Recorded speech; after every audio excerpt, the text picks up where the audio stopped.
Thomas's day off. The engines on the island of Sodor were always very busy. They liked being busy. And no engine liked being busy more than Thomas. But sometimes Thomas also liked to have a day off. One autumn morning, Sir Topham Hatt came to Tidmouth Sheds. He had important news. "A new diesel engine has arrived on the island," he boomed. "His name is Dennis. You must all help him to get to know the Sodor Railway." "And Thomas," added Sir Topham Hatt, "you have been working very hard. Today you can have a day off."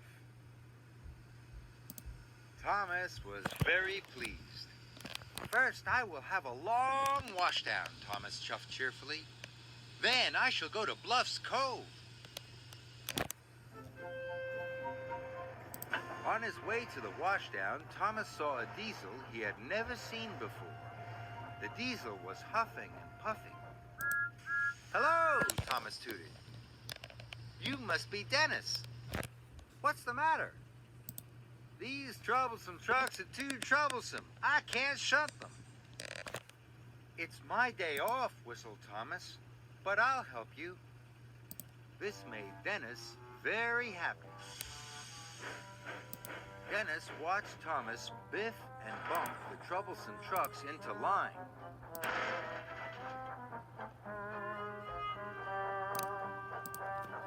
"All done," puffed Thomas. It was hard work, and he was tired. "Thank you, Thomas," oiled Dennis, and he watched Thomas chuff away.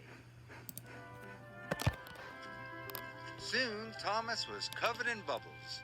"Shiny and bright, shiny and bright, that's what I'll be to start my day right," he chirped cheerfully. Dennis wasn't cheerful. Dennis was lazy. He didn't want to deliver his freight cars of tiles. Then he saw Thomas. Dennis had an idea. He would ask Thomas to help him again. "Help! Help!" Dennis called weakly. Thomas slowed down. "I don't know how to get to the schoolhouse," Dennis groaned. "Don't worry, Dennis," Thomas puffed. "I'll show you the way." Dennis smiled. His trick had worked. So Thomas showed Dennis the way to the junction.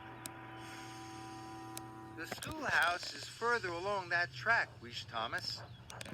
Dennis watched Thomas puff away. Dennis had wanted Thomas to take his freight cars for him. Suddenly, Dennis had another idea. He blasted his horn again.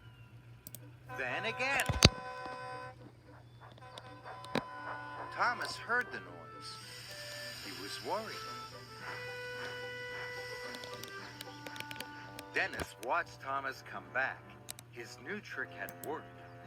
Now Dennis would pretend to have something wrong with him. "Help!" Dennis cried. "I'm overheated. You'll have to shunt those freight cars for me." Thomas knew it was his day off, but he still wanted to help. "Don't worry," puffed Thomas. "I'll find another engine to help you on my way to Bluff's Cove." Dennis was cross. He wanted Thomas to shunt his freight cars. Dennis decided to leave his freight cars. Then another engine will have to take them, he thought. So Dennis raced away. He didn't care about the tires. He didn't care about Thomas. All he cared about was getting far away from his work. His wheels were spinning faster and faster.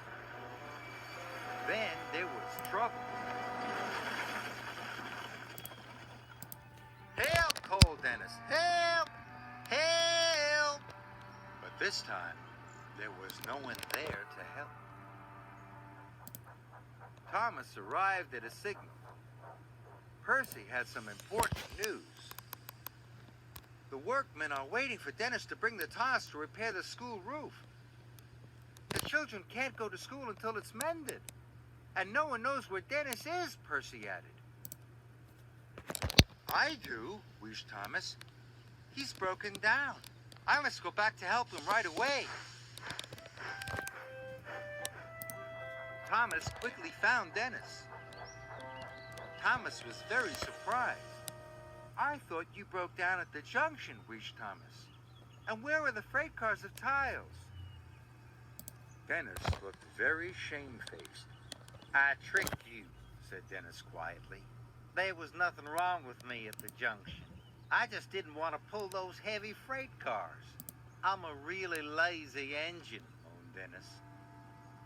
Dennis's wheels wobbled and his diesel oil dripped. Now Thomas could see that Dennis really was in trouble. So Thomas decided to help one more time.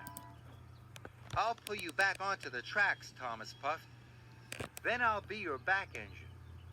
That way we'll get the tiles to the schoolhouse in double quick time. Dennis smiled his biggest smile ever.